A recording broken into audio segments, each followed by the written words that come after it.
Yo, what is up everyone? This is OJ over here from PlayerEssence and welcome to the Nintendo Switch video. We've got 5 great topics to get into, so let's go ahead and jump right in. So journalist Laura Dale from Let's Play Video Games has talked about the Nintendo Switch, and she has proven reliable in the past with some of the information that she leaked beforehand, so we're definitely going to go off of what she's saying here. And the first thing she says with the Nintendo Switch is that the controller might have analog triggers, so this is definitely a good thing just to bring some consistency across titles for driving games and shooting games that the PS4 and Xbox One might be getting. You can have that same analog feedback and triggers that you would get on the Nintendo Switch. This is something Nintendo has not done since the GameCube, which could potentially mean Nintendo GameCube Virtual Console, so we have to wait and see on that one. I'd be stoked for that, and I'd also be happy if they did make the move back to analog controllers. So it took the Switch to potentially make the Switch, so good stuff there. But I do want to get into the next topic here. Once again, Laura Dale, where she says Nintendo Switch battery life will be 3 hours max, and the dock does include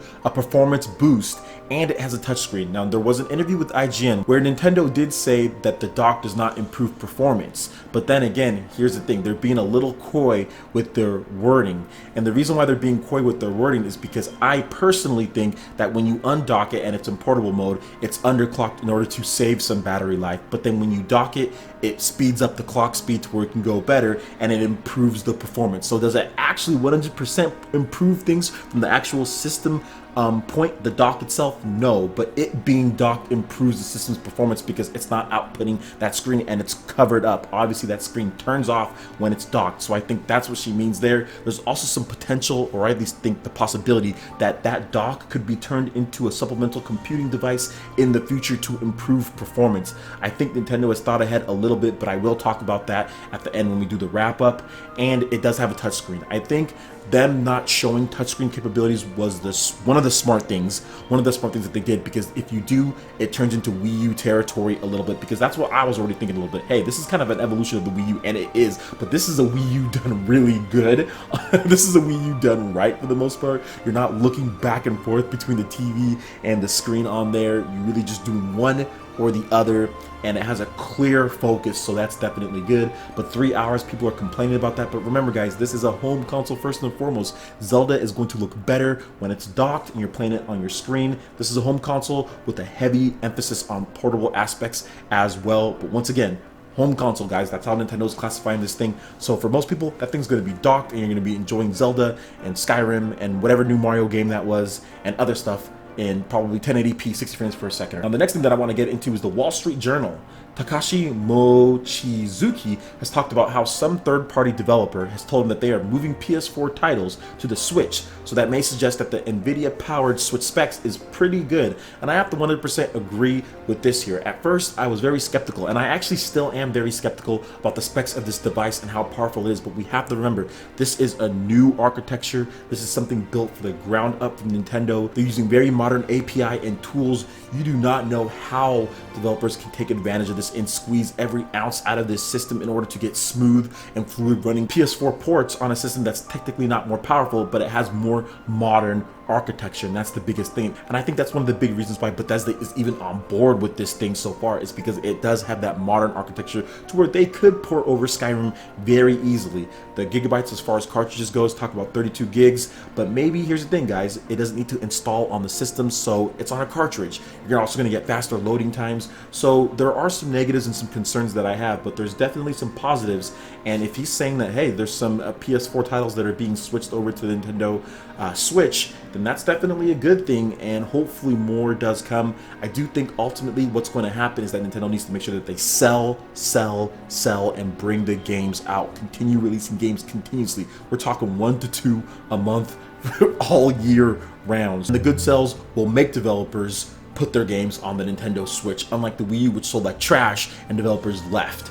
So next, we have Emily Rogers has said that Splatoon, Mario Kart, and Zelda for the Nintendo Switch will all be enhanced ports. Now, we did report that Splatoon was coming, and we ended up being right on that one, since the Nintendo Switch will have Splatoon, but they are enhanced ports. They are not completely remade games. So here's what she had to say on Twitter. The following Wii U ports in development for NX: Zelda, Smash Bros, Mario Maker, Splatoon, but, and yes, there's a but, read the next tweet, just because something is in development doesn't mean it will be released. So either all 4 of these ports will come or only 2 of them will come. I spoke to at least 10 people regarding these 4 ports. Splatoon is up in the air, which I don't know why it would be. They showed it off. Zelda/Smash Bros sounds like guarantees, which, okay, I can understand that. 2 out of these 4 enhanced ports have been announced so far based on what was reported in April. So she talked about that. Pretty cool stuff there. Obviously, I would love to see Super Smash Bros for Wii U being ported over with good online play, normal controls, not being tied to that gamepad. That gamepad in that game, you have to navigate through certain things as far as adding friends. I would love to have Super Smash Bros. 4 redone for the Nintendo Switch to where I can just use a normal controller and I can just play the game and add friends and better online infrastructure. Please let that one be true. Obviously, Mario Kart is a given pretty much. Splatoon, they showed it off during the Nintendo Switch event, so I'm pretty sure that's a given at this point. Mario Maker, we still have to see, and Zelda, of course. But overall, I'm excited, bringing over the best games, get them ready, get them out, and get people excited. All the millions and millions and millions of gamers who didn't buy Wii U, here's a reason to buy the Nintendo Switch. You're gonna have those great experiences that you missed out on this device. No gimmicks with the gamepad, just play with the normal controller. Great, right? Great. Next, I want to move on to the last article that we'll be talking about, and that Nintendo says, and to me this is a big deal, you won't be able to use the Nintendo Switch as a second gameplay screen in your home.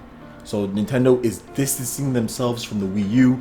It will be a single screen experience device, and that's why I love that big cover. It covers it up. When you dock that baby, you don't have to worry about using any touchscreen controls or any looking back and forth. Obviously, people rejected that idea. I know some of you guys love the idea of the Wii U. I get it, trust me. I know some of you guys love how big and bulky that Wii U gamepad is.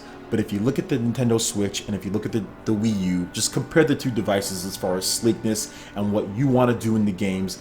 And this is good to me. Nintendo no longer has to worry about outputting both of the, straining the power of the system on outputting one-to-one display and also on your TV.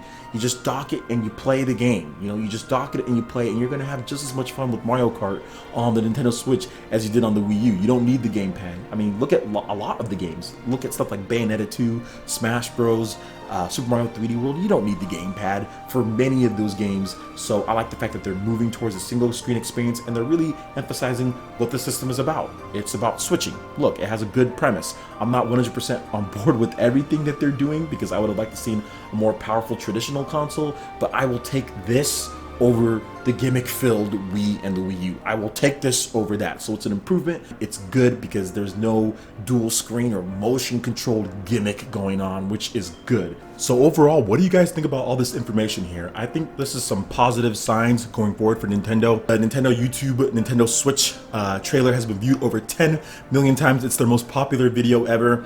People are understanding that it's a brand new console, brand new concept.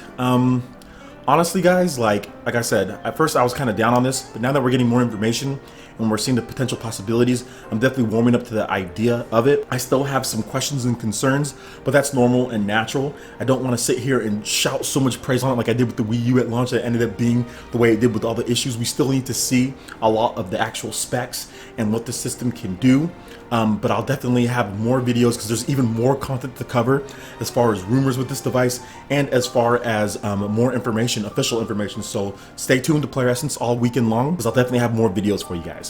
Alright guys, that wraps it up for this video here. Go ahead and hit that like button if you did like it. Let me know you guys want more Nintendo Switch videos just like this. And also subscribe to PlayerEssence for more news, reviews, trailers, tips, and tricks, and everything in gaming. Thank you so much for watching, and we'll see you for the next video. Peace.